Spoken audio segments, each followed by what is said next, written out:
Cześć, Bartek Urban. Zapraszam do testu Audi RS6. I to nie byle jakiego RS6, bowiem to jest wersja Performance, czyli najmocniejsza odmiana Audi RS6 w historii.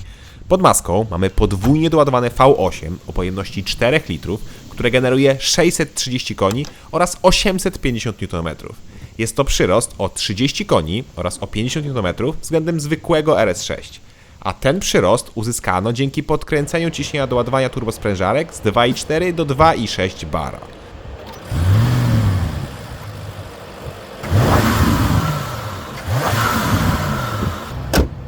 Dzięki takiemu zabiegowi auto nie przyspiesza już do setki w 3,6, tylko w 3,4 sekundy. Pora to sprawdzić.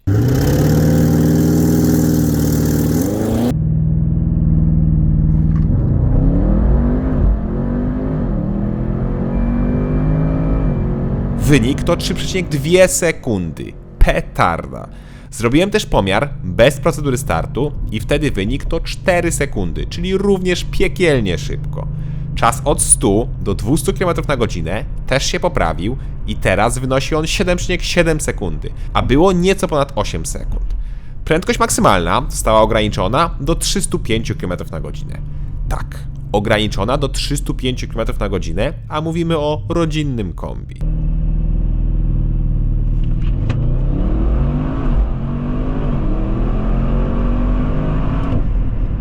Kolejna zmiana, jaka nastąpiła, to redukcja masy. Co prawda niedużo, bo o 25 kg i auto wciąż jest bardzo ciężkie i waży 2150 kg. Jednak w tej redukcji jest jedna bardzo duża zaleta. Pierwsze 20 kg udało się urwać dzięki kołom. Te tutaj monstrualnie wielkie koła w rozmiarze 22 cali ważą o 5 kg mniej na sztuce niż w zwykłym RS6. Kolejne 5 kg to zmniejszenie wygłuszenia kabiny, który dała jeden podstawowy i genialny efekt w kabinie. Lepiej słychać silnik i wydech.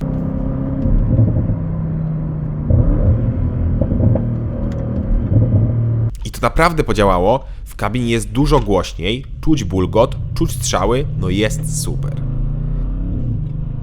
I tak jak w zwykłym RS6, tak i w wersji Performance za 8000 zł ekstra możemy kupić sportowy układ wydechowy, który ma czarne końcówki wydechu i który podobno jeszcze lepiej brzmi. Z tym, że ten sam wydech w zwykłym RS6, moim zdaniem, na zewnątrz brzmi nieco gorzej niż w odmianie Performance, bo ta brzmi jakby nieco głośniej i jeszcze bardziej rasowo. Zresztą, zapraszam do posłuchania.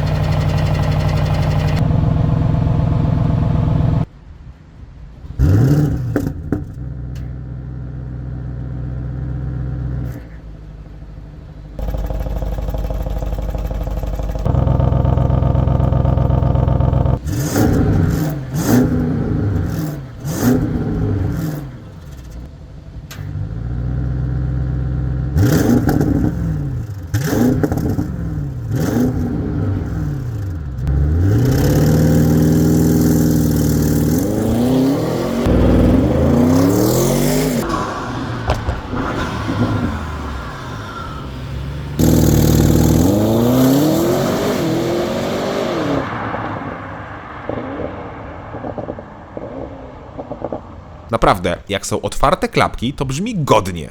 Szkoda tylko, że nie da się odpalić auta na otwartych klapkach. Bo te owszem, są otwarte, ale dosłownie po 1-2 sekundach od razu się zamykają i auto od razu gorzej po odpaleniu brzmi. Szukałem różnych obejść czy trików, ale chyba jedyny trik, jaki pozostaje, to odpalenie RS6 z patykiem włożonym do wydechu. Od razu dodam, że to żart. Nie wkładajcie patyków w te dziury. Po prostu tak się to auto odpala. Być może jest jakiś bezpiecznik, który za to odpowiada, no ja takiego nie znalazłem. Podobno w Performance przeprogramowano też lekko skrzynię biegów, żeby była jeszcze szybsza, choć ta różnica względem zwykłego RS6 jest minimalna, wręcz nieodczuwalna. Wciąż jest szybko i brutalnie.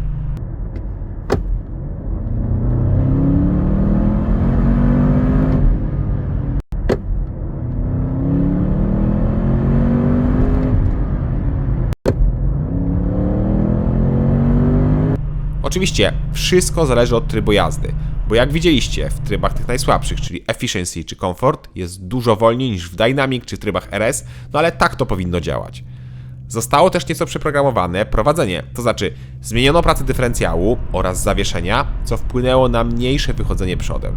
Faktycznie, auto nieco mniej wychodzi przodem i da się nawet sprowokować, żeby poszło bokiem, czyli zarzucić tyłem, co mnie mile zaskoczyło.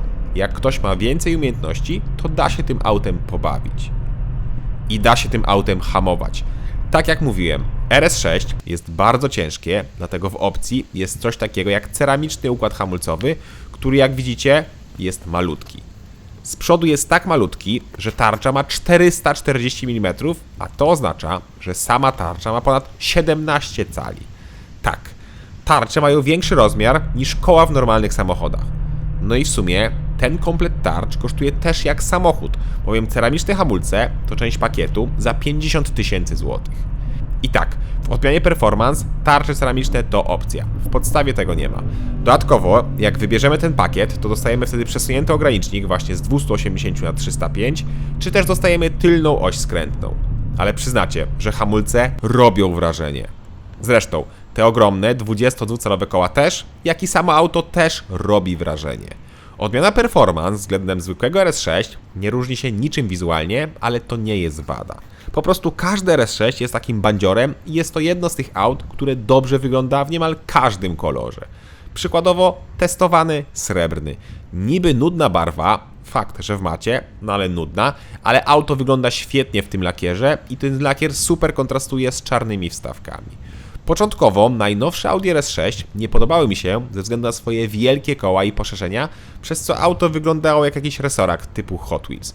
Dodatkowo te srebrne elementy wyglądały jak jakieś wąsy, zwłaszcza z tyłu. Z czasem jednak doceniam wygląd i auto wygląda bardzo bojowo, tylko nie może mieć, moim zdaniem, tego szarego paska na zderzakach. Jak nie ma paska, to wygląda świetnie, zarówno z przodu, jak i z tyłu. Ma bardzo spójny i agresywny wygląd. Widać to zwłaszcza jak zestawimy RS6 ze zwykłym A6. No jest muskularne. Muskularne i naprawdę duże, bowiem długość RS6 to 5 metrów bez 5 mm, szerokość to 2120 mm, wysokość to 1460, a rozstaw osi to 2929 mm. RS6 to naprawdę duże kombi. A skoro jest to kombi, to znaczy, że jest praktyczne. Bagażnik ma pojemność 548 litrów i jest bardzo ustawny. Jak widzieliście, ja mam takie dodatkowe mocowanie na szynach, dzięki któremu można oddzielić bagaże i te nie będą nam latać po kufrze. Pod podłogą jest jeszcze malutki schowek na jakieś drobiazgi, a jeszcze niżej jest kolejny poziom i tam jest zestaw naprawczy czy narzędzia. Dodatkowo jest gniazdo pod zapalniczkę, gumy mocujące, haczyki, siatki, czy z tego poziomu możemy położyć tylną kanapę. Po złożeniu otrzymujemy 1658 litrów przestrzeni. Wskakujemy więc na tył, gdzie jest naprawdę dużo miejsca. Ja mam 186 cm wzrostu i bez problemu się mieszczę, i to mimo szklanego dachu, bo ten zawsze zabiera kilka centymetrów na głowę. Mamy też do dyspozycji podłokietnik z miejscami na napoje i małym schowkiem. Są też oddzielne nawiewy, złącza, podgrzewanie kanapy, rolety i brak gazetowników. Obsługa klimatyzacji z tyłu jest za pomocą dotykowej płytki, a cała podsufitka jest pięknie obita.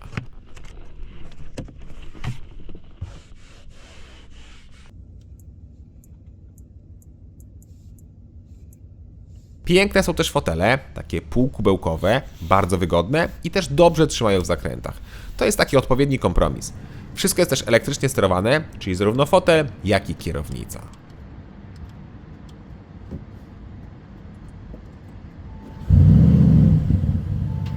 W takim razie pora na deskę rozdzielczą, z którą mam problem.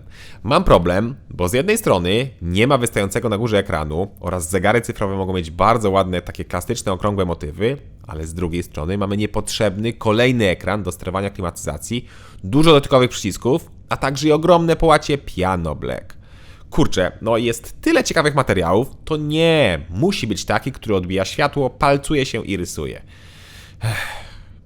Dobrze, chociaż kierownica jest ładnie pokryta zamszem i dobrze leży w dłoniach. Przyciski na kierownicy są połączeniem dotykowych i fizycznych, ale znowu te od świateł są tylko na takiej dotykowej płytce, chociaż to na szczęście rzadko się używa. Dużo częściej szyby czy lusterka, a tutaj przyciski są fizyczne. Tak samo jak i pokrętło od audio też jest fizyczne. Ale znowu przyciski od klimy są na oddzielnym ekranie i mogą być haptyczne, czyli czujemy lekką wibrację po ich wciśnięciu. To, co mnie zdziwiło, to pod spodem też w taki sam sposób jest zrobione światło awaryjne. Myślałem, że jest wymóg, żeby zawsze było fizyczne. Główny ekran działa bardzo szybko, ma ładne grafiki i jest w miarę intuicyjny.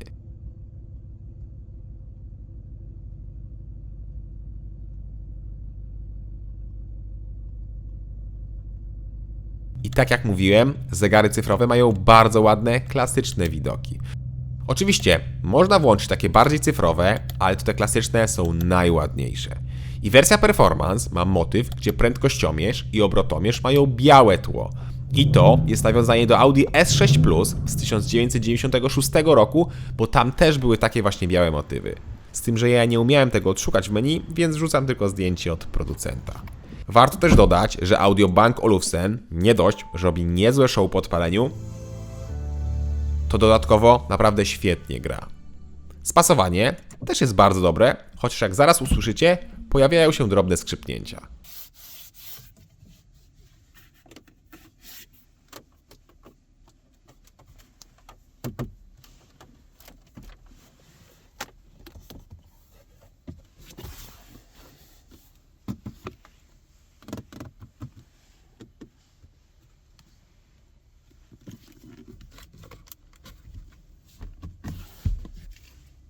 No i jest to nieszczęsne piano black. W takim razie pora na schowki. Zwróćcie uwagę, jak będę pokazywał ten po lewej stronie od kierownicy, bo tamten jest tak głęboki, że ręka wchodzi no niemal do łokcia.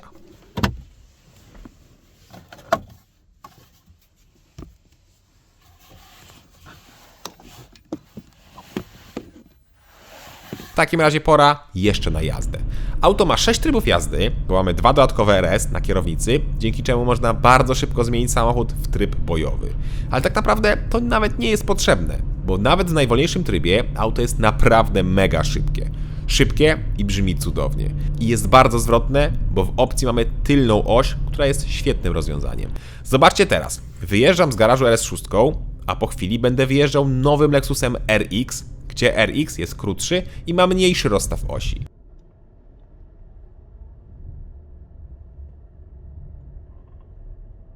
Jak widzicie, różnica jest ogromna. Do tego RS6, jak nie mamy ustawionego sztywnego zawieszenia, to da się nim podróżować na co dzień i nie będą nam wypadać plomby z zębów. RS6 ma zawieszenie pneumatyczne i ono naprawdę mocno ukrywa aż tak wielkie koło, cienką oponę i dużą wagę. To znaczy, wciąż jest sztywno, ale nie jakoś przesadnie. I nie jest przesadne też spalanie. To znaczy, pamiętajcie, że mówimy o aucie, które waży ponad 2 tony, które ma V8 i 630 koni. W mieście liczy się na jakieś 20 litrów, chociaż jak ktoś się postara, to da się mniej. Auto ma układ miękkiej hybrydy, który świetnie współgra z systemem start-stop oraz pozwala wyłączyć silnik podczas jazdy. Tak, wyłącza podczas jazdy silnik, po prostu tam gaśnie. Ale jak nie gaśnie, to auto może wchodzić na przykład w tryb żeglowania, a także i połowa cylindrów jest gaszona przy stałej prędkości i wtedy podróżujemy na 4. W ten sposób przy 120 auto zużywa niecałe 10, a przy 140 niecałe 12 litrów. Jak na taką moc i taką wagę, to są naprawdę przyzwoite wyniki. Bak paliwa ma 73 litry. I teraz przechodzimy do najtrudniejszej kwestii, czyli ceny. 600-konne podstawowe Audi RS6 kosztuje minimum 635 tysięcy złotych.